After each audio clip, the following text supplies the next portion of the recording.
What up, guys? My name is George Gibson, and I go by George Do Real Estate on Instagram. But this is the video, the top 5 things you should not do with your income tax. So let's get started. It's been a while since I did a whiteboard video, but people love the whiteboard video. So number 1, you should not loan other people money. So what I mean by that is, do not loan people money once you get your income tax. You get back $5,000. People know you got your income tax check. Hey, let me borrow $500 so I get my check. Let me borrow $1,000. My check coming in a month. Do not loan people money when you get your income tax and they depending on their income tax to pay you back or their situation. So do not loan people money with your income tax. If you can't afford to loan them the money without your income tax, and the fact that if they didn't give it back, it wouldn't bother you one bit, then you can loan the money. But other than that, do not loan people money with their income tax. Second, I'm a real estate guy, so this is a big one for me. Do not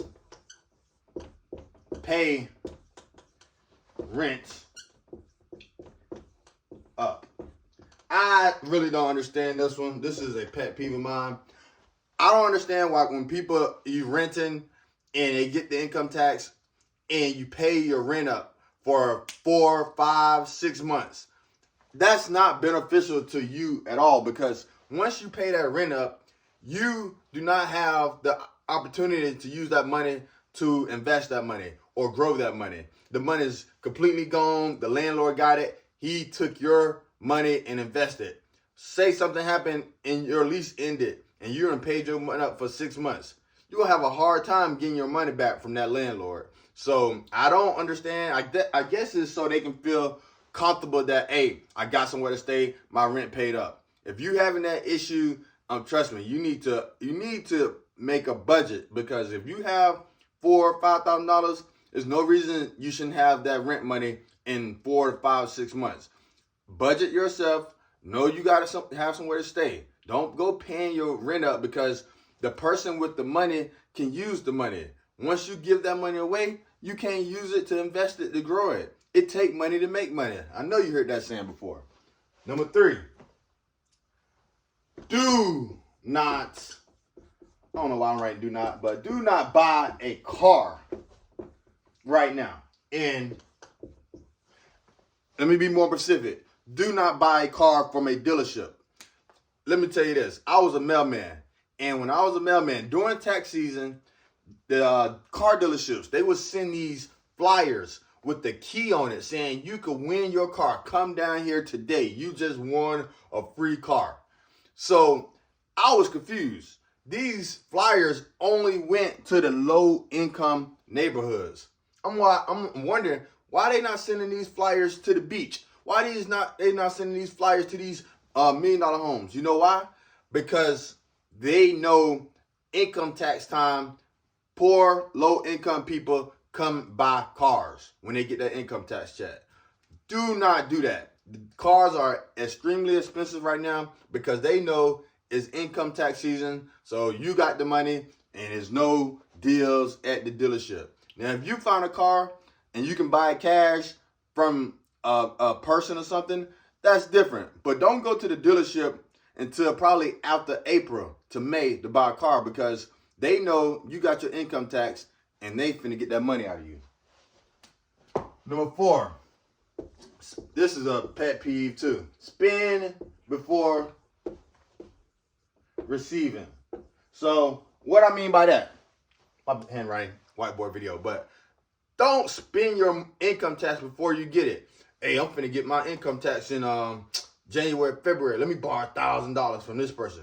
Or, hey, I'm finna get my income tax, so I'm gonna go ahead and I'm gonna buy this right here, this expensive $2,000 shirt, because you know what? I'm gonna get back $10,000 in 2 weeks. Don't spend your money before you get it. And that's just not from income tax. That's for your check too. Don't plant seeds in your head. By the time you get your check, you ain't already spent it in your mind. So when you get it, boom, boom, boom. That money gone so quick.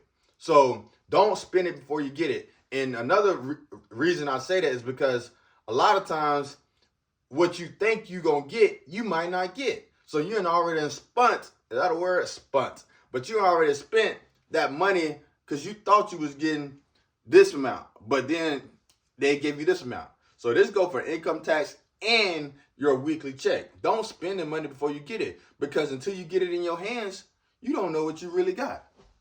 And the last one, oh my God, overspend on clothes and shoes. That's not spelled. But yes, do not go spending all this money on clothes and shoes because you just got a lump sum of money. That's like materialistic things. Them clothes and items gonna be there, and they do not increase in value. They don't make you money. They don't do anything but take from you. So do not go out here spending all your money on designer when you know you don't make $1,000 a day or whatever that designer costs. Stick to a budget. Get you a couple outfits, a pair of shoes, not a bunch of shoes. Get you a pair of shoes to put on your 2 feet and rock out. And that's coming from George Do Real Estate. If you want information, the book, to talk with me, you can reach out. My email, georgesellhomes@gmail.com, or you also can reach out to the office, 772-569-6467. God bless. Peace.